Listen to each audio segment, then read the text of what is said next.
আপনি পিছান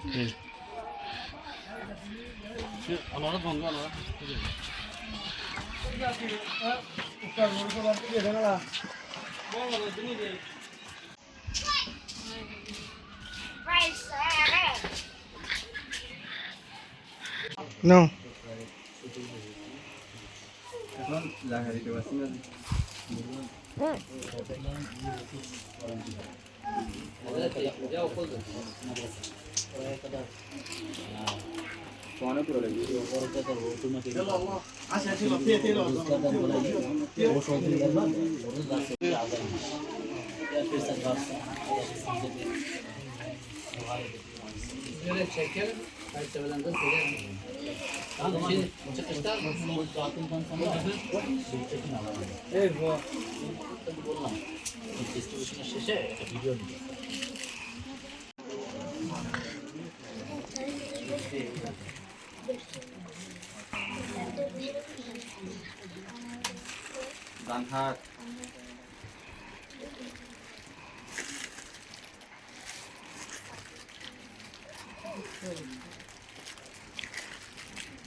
Bismillahirrahmanirrahim. Şu anda Yetimler Vakfı olarak Bangladeş'teyiz ve dünyanın en büyük mülteci kampındayız.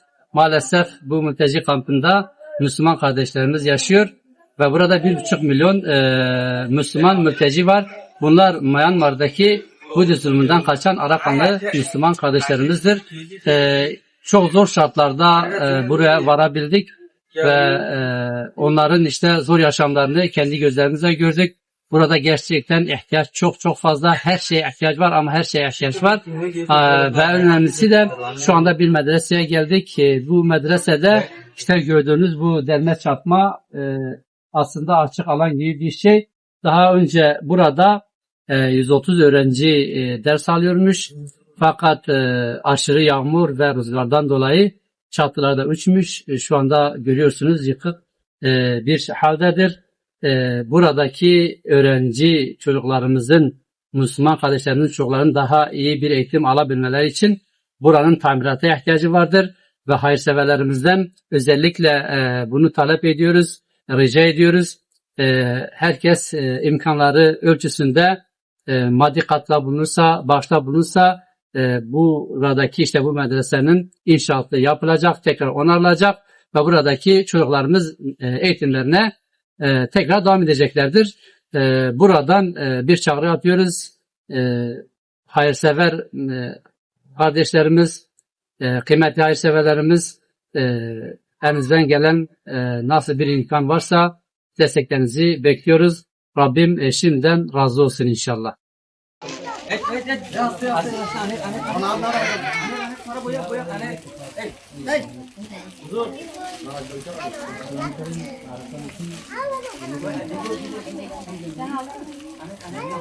Foto aste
Maşallah.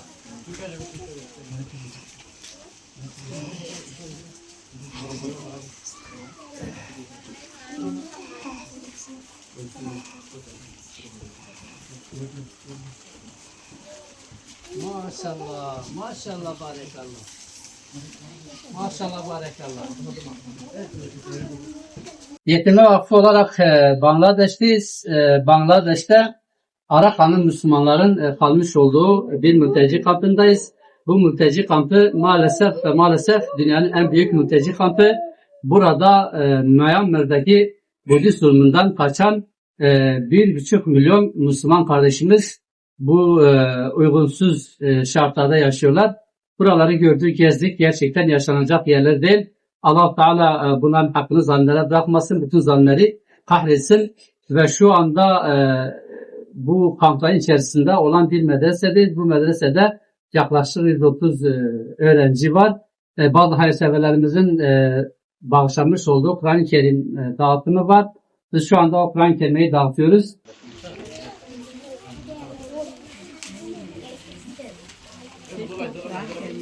Kilo বাচ্চা বেশি কেন কোরআনের থেকে?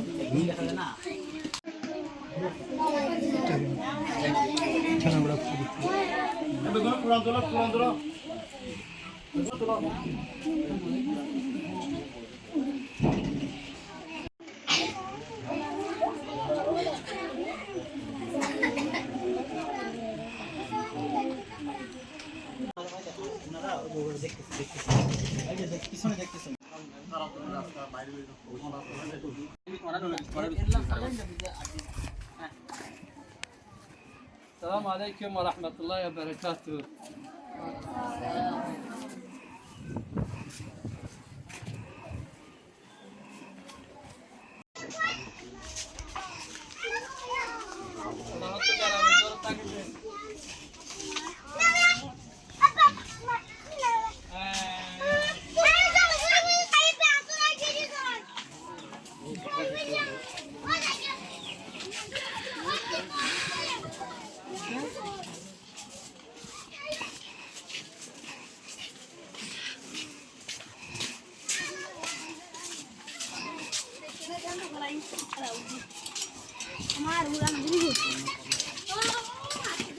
الله وبركاته.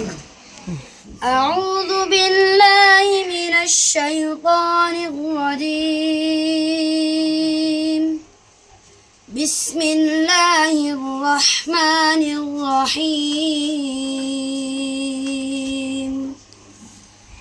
والسماء بنيناها بأيد وإنا لموسعون. والأرض فرشناها فنعم الماهدون. ومن كل شيء خلقنا زوجين لعلكم تذكرون. ففروا إلى الله إني لكم منه نذير مبين. ولا تجعلوا مع الله إلها آخر إني لكم منه نذير مبين. صدق الله العظيم. السلام عليكم ورحمة الله وبركاته. الله من الشيطان الرجيم. بسم الله الرحمن الرحيم. قد أفلح المؤمنون الذين هم في صلاتهم خاشعون والذين هم عن اللغو معرضون والذين هم للزكاة فاعلون والذين هم لفروجهم حافظون إلا على أزواجهم أزواجهم أو ما ملكت أيمانهم فإنهم غير ملومين فمن ابتغى وراء ذلك فأولئك هم العادون والذين هم لأماناتهم وعهدهم راعون والذين هم على صلواتهم يحافظون أولئك هم الوارثون الذين يرثون الفردوس هم فيها خالدون صدق الله العظيم سبحان ربك رب العزة عما يصفون وسلام على المرسلين والحمد لله رب العالمين.